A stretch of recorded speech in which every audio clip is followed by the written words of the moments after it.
Hello students, I am भगवान साय गोरा और आप जुड़ चुके हैं सेंटेशन ग्रुप के यूट्यूब चैनल पर। स्टूडेंट्स, हम कंटिन्यू कर रहे हैं प्री फाउंडेशन कोर्स क्लास 6 को। इसमें अभी हमारा नंबर सिस्टम अभी कंप्लीट नहीं हुआ है, तो अभी हम एनसीईआरटी की बुक्स में जो आपकी एक्सरसाइज हैं उनको सोल्व करवा रहे हैं। अभी हम इसके बाद में प्रीवियस ईयर ओलंपियाड्स के क्वेश्चन सोल्व करेंगे। उसके ऊपर जो लेवल होगा जहाँ पर आप प्री फाउंडेशन के लिए प्रिपेयर होंगे, तो वो क्वेश्चंस भी हम यहाँ प्रैक्टिस करने वाले हैं। तो जैसा कि आप कभी मार्केट में जाते होंगे तो वहाँ पर आपको कोई सामान लाना है, तो जैसे आप घर वालों से रुपए लोगे तो घर वालों को भी एग्जैक्ट कोई भी आप जो भी ऑब्जेक्ट लाने वाले हो मार्केट से, उसकी वैल्यू नहीं पता होगी, ना आपको पता होगी। तो आप उस टाइम क्या करोगे, जैसे मान लो कोई ऑब्जेक्ट है जिसकी रेंज है 80 to 90 या 90 to 100, तो नॉर्मली आपको 100 रुपीज़ दे दिए जाएंगे। उसके बाद में जैसे मान लो किसी ऑब्जेक्ट की प्राइस है 900 या 800 समथिंग, देन आपको 1000 रुपीज़ दे दिए जाएंगे। तो इस तरीके से हम चीज़ों को क्या करते हैं, एस्टिमेट करते हैं कि मतलब किसी ऑब्जेक्ट की प्राइस क्या हो सकती है, उसकी ओरिजिनल प्राइस की उसकी ओरिजिनल प्राइस की प्लेस पर हम क्या किसकी बात करते हैं, उसकी एस्टिमेट प्राइस की बात करते हैं। तो किस तरीके से ये एस्टिमेट किया जाता है, जैसे आप कोई जब मार्क्स आते हैं किसी भी सब्जेक्ट में, तो वहाँ पर भी देखते होंगे आप कि किसी के 9.5 मार्क्स आ रहे हैं तो उसको 10 मार्क्स दे दिए जाते हैं, या 9.1/4 मार्क्स आ रहे हैं तो उसको 9 मार्क्स दे दिए जाते हैं। कुछ इस तरीके की चीज़ें आपको डेली लाइफ में देखने को मिलती हैं। तो ये किस तरीके से कौन सा मेथड्स यूज़ करते हैं, कई बार आप अगर ऑप्शनल क्वेश्चन में अगर आपको 4 ऑप्शन दिए गए हैं और आपको कैलकुलेट करने में अपना टाइम कंज्यूम नहीं करना है, आपको आंसर तुरंत फाइंड करना है, तो उस टाइम आपके बहुत ज़्यादा हेल्प करता है क्या, एस्टिमेशन।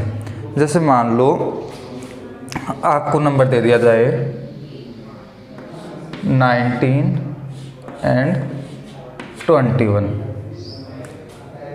या इसको मैं लिख देता हूँ 19 and 19, ऐसा कुछ नंबर आपको दे दिया जाए। तो यहाँ पर आपको ऑप्शन होंगे, जैसे मान लो एक होगा 281, एक आपका ऑप्शन है 261, एक आपका ऑप्शन है 361 और एक आपका ऑप्शन है 481। तो यहाँ पर आपका जो एस्टिमेशन वाला मेथड होगा वो बहुत ज़्यादा यूज़फुल होगा। जैसे मैं यहाँ पर 19 को 19 न मानकर 20 मानता हूँ, एस्टिमेट करता हूँ। 19 को 19 न मानकर 20 लिख रहा हूँ एस्टिमेट करने के लिए, और इस वाले 19 को भी मैं लिख रहा हूँ 20। तो यहाँ से मुझे देखने को मिलेगा कि जब मैं 20 को 20 से मल्टीप्लाई करता हूँ, बहुत इजीली मैं मल्टीप्लाई कर सकता हूँ, क्योंकि जितने zeros extreme right hand side की तरफ होते हैं उनको हम स्टार्टिंग में ही लिख सकते हैं कि यहाँ पर दोनों नंबर्स के जो जीरोज हैं उनको ऐड करके लिख देंगे कि कितने जीरोज हैं, 2 जीरोज, तो इनको हम लिख सकते हैं। इसके बाद हमारे पास जो नंबर बच जाता है वो केवल इतना का नंबर बच जाता है, 2 and 2। इसको हम इजीली मल्टीप्लाई कर सकते हैं, 2 × 2 4। तो यहाँ पर आपका जो आंसर आ रहा है वो 400 आ रहा है। इसका मतलब पहले तो हमने जो एस्टिमेट किया वो नंबर जो गिवन नंबर उससे थोड़ा सा नंबर हमने बढ़ा लिया है। इसका मतलब क्या हुआ है कि 400 तो हमारा आंसर नहीं आएगा, इससे कम ही आएगा, और बहुत ज़्यादा बड़ा नंबर भी नहीं लिया है हमने, तो इसका मतलब 400 से बहुत ज़्यादा कम भी नहीं आएगा, थोड़ा कम आएगा। तो यहाँ पर देखो आपको ऑप्शंस नज़र आ रहे हैं। 281 रॉन्ग, क्योंकि ये 400 से बहुत छोटा नंबर है। 261 रॉन्ग हो जाएगा, क्योंकि ये भी बहुत छोटा नंबर। 481 ये भी रॉन्ग हो जाएगा, और आपका जो नंबर आएगा यहाँ से वो आपको दिख रहा है 361। तो आप इसको मार्क कर सकते हो, क्योंकि आपका जो आंसर वो इन्हीं 4 ऑप्शंस में से करेक्ट होने वाला है। तो इनमें से अगर ये 3 नहीं आ रहे तो ये तो आपका आंसर होगा ही होगा। तो इस तरीके से आपको एस्टिमेट करने के बेनिफिट्स हैं कैलकुलेशन में। जैसे जैसे आप हायर क्लासेज में जाओगे वहाँ पर आपको डेसिमल में इतने तो बड़े नंबर दिए जाएंगे जिनको कैलकुलेट करना बहुत ज़्यादा टफ होने वाला है, तो वहाँ पर आपको एस्टिमेशन बहुत ज़्यादा हेल्पफुल करता है। यहाँ तक कि बड़े बड़े जो साइंटिस्ट होते हैं जो कोई भी वैल्यू फाइंड करते हैं, कोई भी रिसर्च करते हैं, तो उसमें भी वो एक प्रकार से एस्टिमेट लेकर चलते हैं वैल्यूज़ को।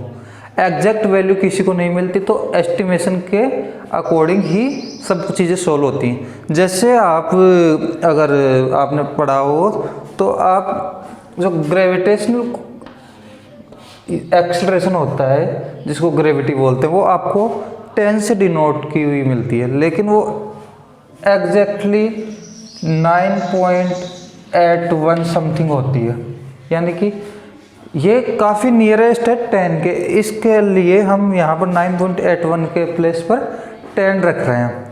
तो इसी तरीके की चीज़ें आपको डेली लाइफ में देखने को मिलती हैं। क्लियर हुआ?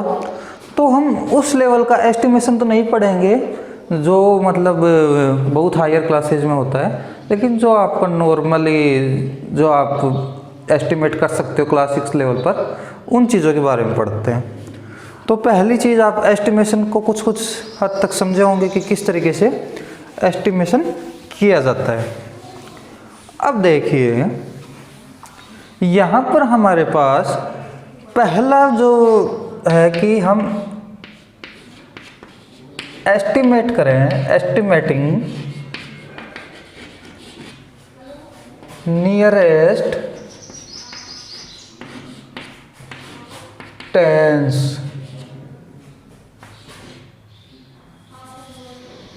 estimating to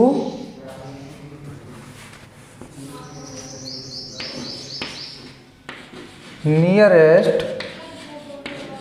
tens rounding off। हम यहाँ पर जब एस्टिमेट करते हैं तो हमें यहाँ पर क्या लिखा हुआ है? Tens, nearest tense.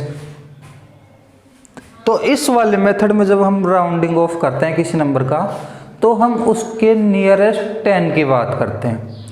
जैसे आपके पास कोई नंबर लिखा हुआ है 49, तो हम इसको नियरेस्ट करने के लिए ये आप ऑब्जर्व करिए कि इसके नियरेस्ट टेंस में कौन सा आता है। तो टेंस का मतलब होता है कि जिसमें जो लास्ट जीरो एंड जो एक्सट्रीमली राइट हैंड वाला जो डिजिट हो वो जीरो, यानी कि एक ही जीरो हो जिसमें।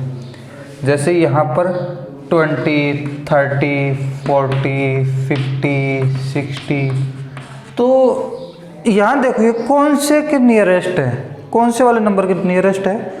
तो यहाँ पर देखो कि ये 50 के काफ़ी नियर है, 50 से वेरी क्लोज है। तो यहाँ पर 49 को आप लिख सकते हो 50। 49 को आप जब राउंड ऑफ करते हो तो आप क्या लिख सकते हो? 50। अगर यहाँ पर 49 होकर ना होकर क्या होता? 43। तो यहाँ देखो ये कौन से नंबर से ज़्यादा नियर है? ये 40 से,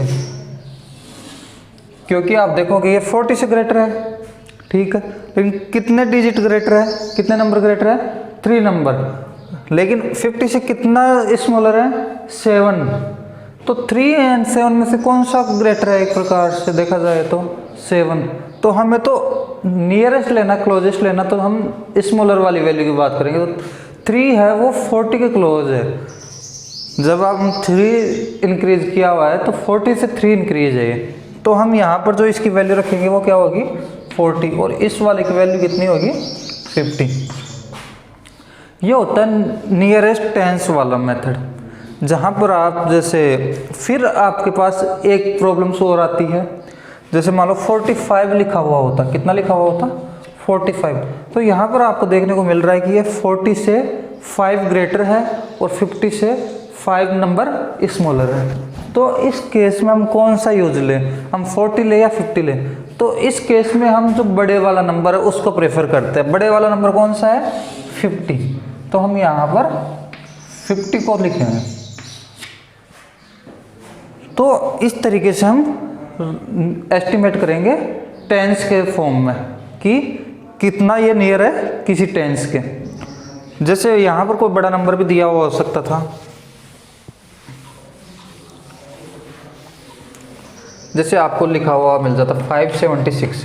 इसको भी आपको टेंस के फॉर्म में राउंडिंग ऑफ करना होता तो आप क्या करते, इससे जो सेकंड लास्ट नंबर है उसको देखते पहले आप कितना है 7, तो या तो 7 हो सकता है या फिर 8 हो सकता है, यही हो सकता है। यानी कि ये 76 है, या तो बिटवीन 70 होगा या 80 होगा। अब इनमें से कौन से ज़्यादा क्लोज है ये, तो 76 क्या होगा, इससे 6 और इससे केवल 4, इससे 6 ग्रेटर है और इससे 4 स्मॉलर है। तो यहाँ पर स्मॉलेस्ट नंबर कौन सा है, ये वाला। तो इसका मतलब ये कितना होगा 5 एंड 76 के प्लेस पर 80। ये हो गया आपका एस्टिमेशन में राउंडिंग ऑफ करने का तरीका। किस फॉर्म में, जब आप टेंस की बात कर रहे हैं। यहाँ पर आपको हंड्रेड्स या थाउजेंड्स के फॉर्म में भी कन्वर्ट किया हुआ पूछा जा सकता है। जैसे मैं 100 की बात करूँ,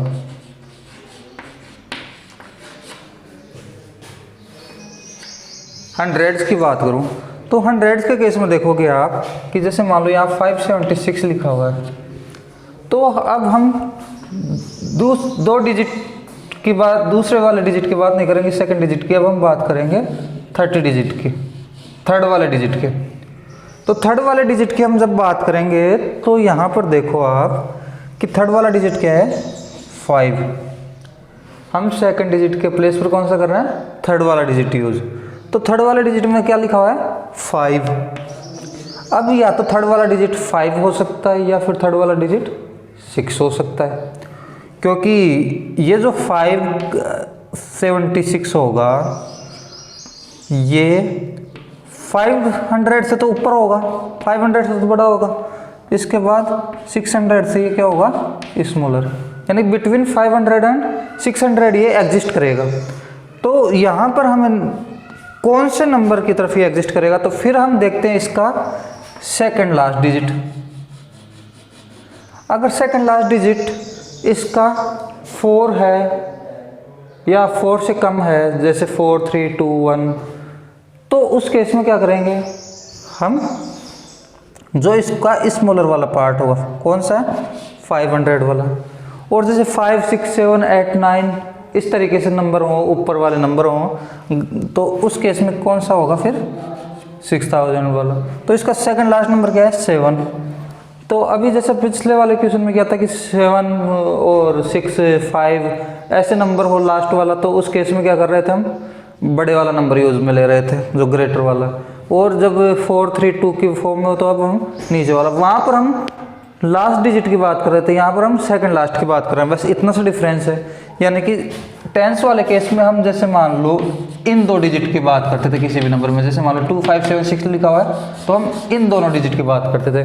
लेकिन इस वाले केस में हम किसकी बात करेंगे, इन दोनों डिजिट की, जो 100th पोजीशन पर और 10th पोजीशन पर है, इसकी बात करेंगे। और वहाँ पर हम बात कर रहे थे 10th पोजीशन पर और 1st पोजीशन पर जो भी नंबर थे उनकी बात कर रहे थे। तो यहाँ पर आपको समझ में आ रहा होगा कि इसका जो आंसर होगा वो कितना होगा 600। इसको भी अगर आप लिखना चाहते तो 2600। ये हो गया आपका हंड्रेड्स की फॉर्म में एस्टिमेशन। इसी तरीके से अब आप थाउजेंड्स का तो खुद से भी समझ सकते हैं कि थाउजेंड्स में हमें क्या करना होगा।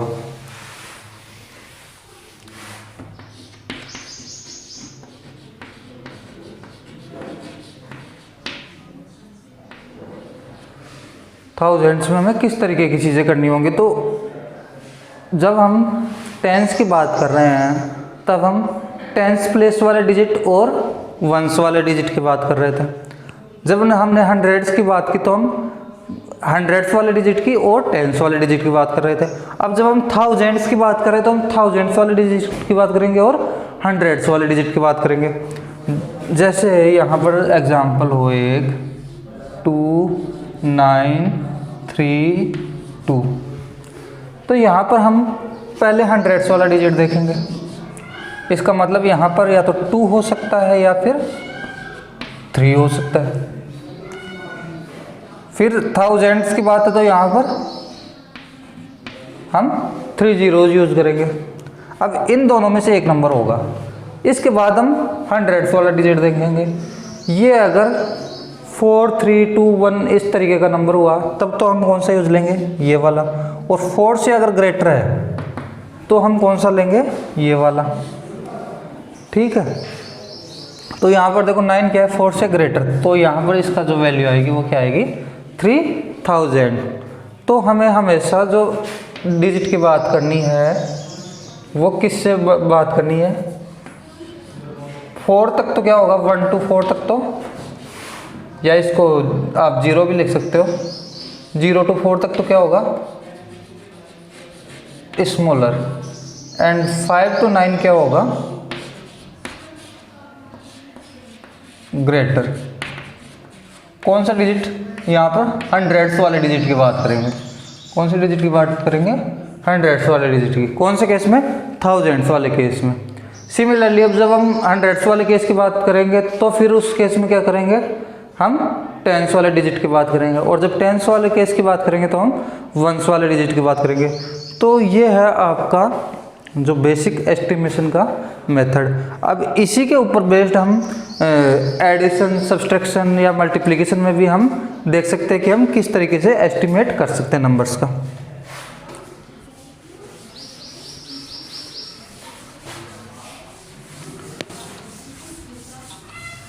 तो हम एस्टिमेशन की बात कर रहे हैं अब किस केस में, एडिशन एंड सब्सट्रैक्शन।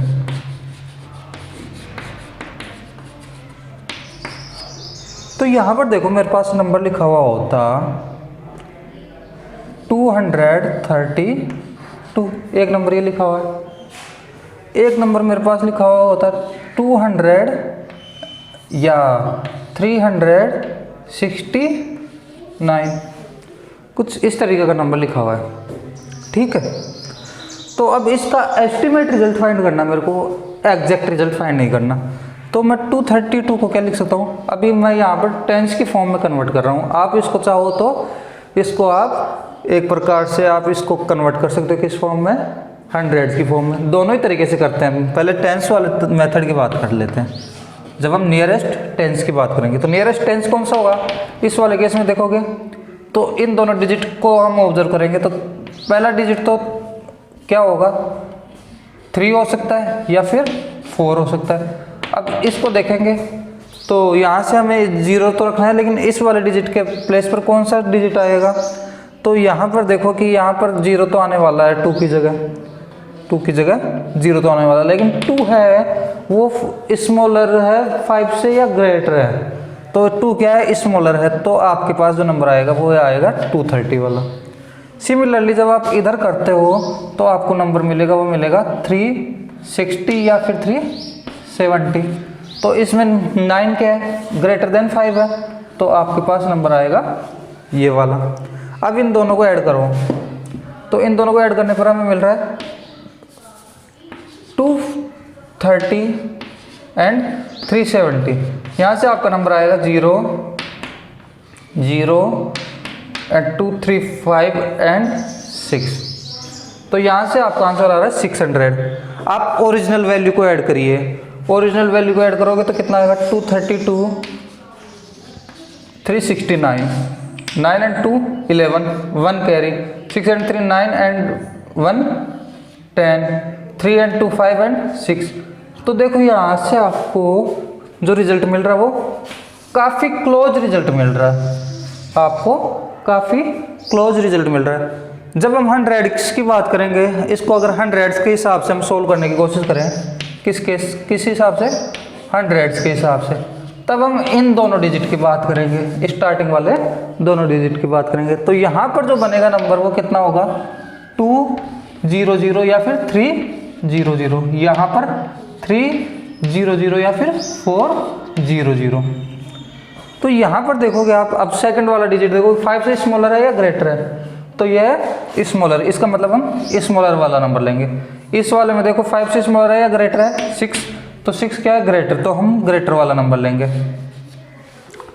तो ये तरीका हो गया आपका हंड्रेड्स की फॉर्म में एस्टिमेट करने का। इसको ऐड कर लो 200 एंड 400, इसको आप जब ऐड करोगे तो 600। अभी भी देखो उसी रेंज में नंबर आ रहा है, उसी के काफ़ी क्लोज नंबर आ रहा है। तो इस तरीके से हम एस्टिमेट कर सकते हैं। हाँ, अब अगर थाउजेंड्स के केस में अगर एस्टिमेट करने की कोशिश करोगे तो आपको रिजल्ट एग्जैक्ट रिजल्ट से काफ़ी डिफरेंट मिल सकता है। ठीक है, जब आप हंड्रेड्स के केस में आओगे तो आपको जो डिफरेंस होगा वो कम नज़र आएगा, जो वो एग्जैक्ट रिजल्ट होगा और जो आप एस्टिमेट रिजल्ट फाइंड करेंगे उनके बीच में जो डिफरेंस होगा वो काफ़ी कम होगा। लेकिन जब आप टेंस की बात करोगे तो वो और कम हो जाएगा, और वंस में तो आपको एग्जैक्ट रिजल्ट मिलता ही है। तो जैसे जैसे आप tens, thousands, tens, hundred, thousands, इस तरीके से आगे आप एस्टिमेट करने की कोशिश करोगे, आपको रिजल्ट में काफ़ी वेरिएशन मिलेंगे। जैसे हम देखते हैं अभी कि किस टाइप के क्वेश्चन आपकी एक्सरसाइज में गिवन है, तो हम एक्सरसाइज को फॉलो करते हैं थोड़ा।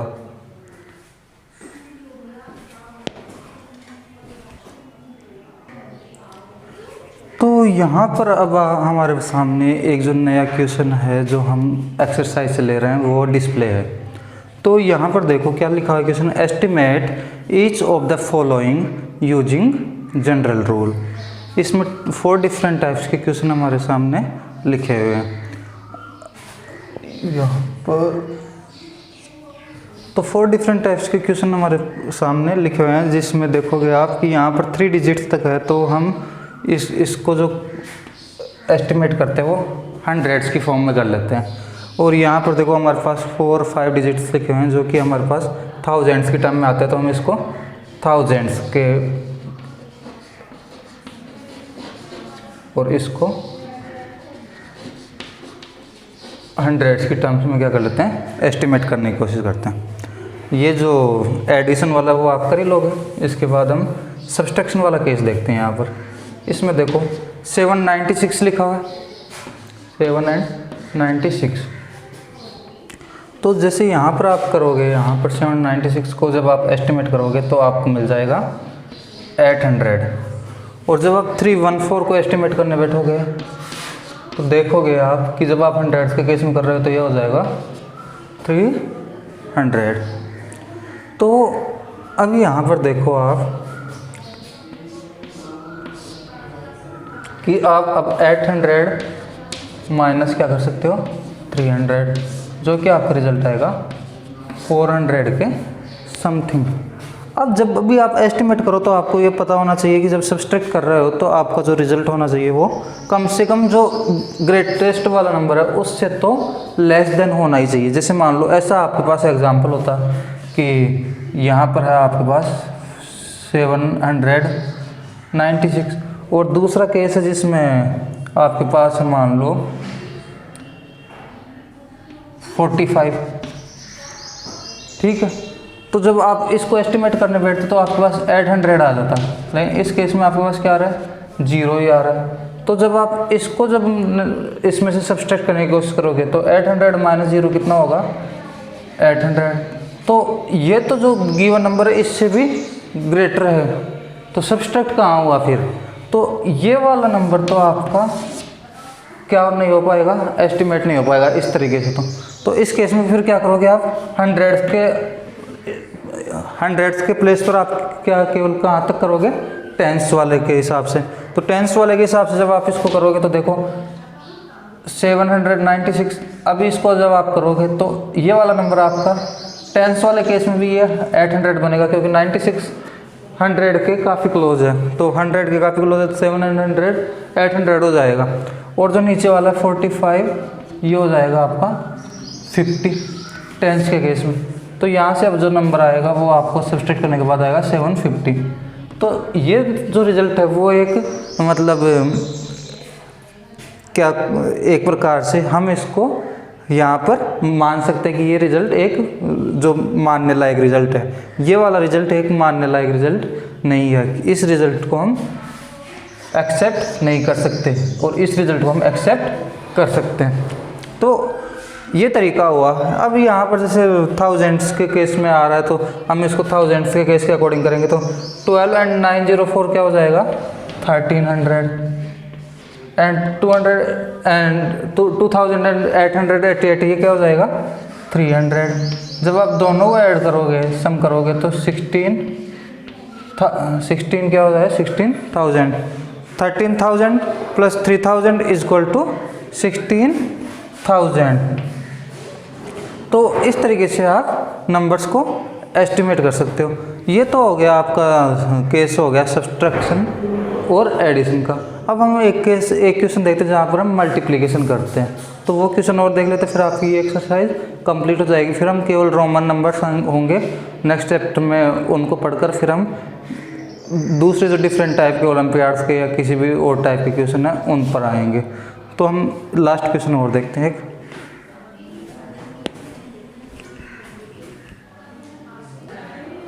तो यहाँ पर हमारे पास एक और क्वेश्चन जो हाईलाइट हो चुका है वो देखो। यहाँ पर हमें क्या करना है, मल्टीप्लिकेशन के केस में यहाँ पर हमें एस्टिमेट करना है। तो यहाँ पर देखो 578 का जो मल्टीप्लिकेशन करते हैं तो हमारे पास आता है 600 एंड जब हम 161 का एक प्रकार से एस्टिमेट करेंगे तो हमारे पास आएगा 200। यहाँ पर हम हंड्रेड्स के केस में देख रहे हैं कि किस तरीके से हम हंड्रेड्स के केस में हंड्रेड्स की टर्म्स में इनको एस्टिमेट कर सकते हैं। तो इसका मेथड मैंने अभी बताया था कि यहाँ पर हम पहले जो राइट हैंड साइड में जितने भी जीरोज़ हैं उनको काउंट कर लेते हैं ऊपर और नीचे वाले नंबर्स में। तो यहाँ पर 4 जीरोज़ हैं। इसके बाद 2 × 6 कितना हो जाएगा 12। तो यहाँ पर हमारे पास आ गया आंसर 1,20,000। इसी तरीके से हम एक और क्वेश्चन देख सकते हैं। यहाँ पर हम थाउजेंड्स के केस टर्म्स में इसको एस्टिमेट कर सकते हैं। तो हमारे पास यहाँ पर कितना आएगा 5281। इसको जब आप एस्टिमेट करोगे तो आप लास्ट 2 डिजिट देखो, इधर से लेफ्ट हैंड साइड से लास्ट 2 डिजिट देखोगे जिसमें फर्स्ट डिजिट क्या रहेगा 5 या 6 हो सकता है। इसके बाद 0 0 0 एंड 0 0 0। फिर आप ये वाला डिजिट देखोगे सेकंड वाला डिजिट, तो यहाँ पर अगर आपको नज़र आता है कि ये अगर 4 या 4 से लेस देन है तब तो आप ये वाला नंबर यूज़ करोगे, और अगर ग्रेटर है तो आप नीचे वाला यूज़ करोगे। तो यहाँ पर आपको नज़र आ रहा है कि ये लेस देन वाला है तो आप यहाँ पर यूज़ करोगे 5000। और इसी तरीके से आप जब 3491 को देखोगे तो यहाँ से भी आपको क्या मिलेगा 3000। इसको जब आप मल्टीप्लाई करोगे तो आप इस तरीके से लिखोगे 3000। यहाँ पर देखोगे आप कि आपके पास जीरोज़ हैं वो कितने हैं, यहाँ पर 1 2 3 4 5 एंड 6 एंड 5 × 3 हो जाता है आपका 15। तो इस तरीके से आप इनको एस्टिमेट कर सकते हो। यहाँ पर आप कॉमाज भी प्लेस कर सकते हो अकॉर्डिंग टू इंडियन सिस्टम और अकॉर्डिंग टू इंटरनेशनल सिस्टम। आप जिस भी सिस्टम को प्रीफर करो उसमें आप ये कॉमाज यूज़ कर सकते हो। जो नेक्स्ट 2 क्वेश्चन हैं इनको आप खुद से प्रैक्टिस करेंगे। यहाँ पर जैसे टेंस के केस में कर सकते हैं हम इसको, क्योंकि यहाँ पर तो हंड्रेड्स का केस है ही नहीं, तो हम पूरे को ही फिर टेंस के केस में लेंगे। या फिर ऐसा भी कर सकते हैं हम कि इसको टेंस के केस के अकॉर्डिंग कर ले और इसको एक प्रकार से हम कर ले हंड्रेड्स के केस के अकॉर्डिंग या फिर थाउजेंड्स के केस के अकॉर्डिंग, हमें जो सूटेबल लगे। जैसे यहाँ पर हम थाउजेंड्स के केस के अकॉर्डिंग करेंगे तो यहाँ पर हमें मिल जाएगा एक प्रकार से ये हो जाएगा 9000 और ये हो जाएगा टेंस के केस के अकॉर्डिंग 30। तो यहाँ से हमें जो नंबर मिलेगा वो मिलने वाला है 27000। तो इस तरीके से आप एस्टिमेशन करके जो आपकी ये एक्सरसाइज है 1.3 इसको कंप्लीट करना। हम अगले जो अगला लेक्चर होगा उसमें हम पढ़ेंगे रोमन नंबर्स के बारे में, और फिर उसके बाद हम क्वेश्चन प्रैक्टिस करेंगे डिफरेंट एग्जाम्स के और उसके अलावा प्री फाउंडेशन लेवल के। तब तक के लिए ओके, थैंक यू।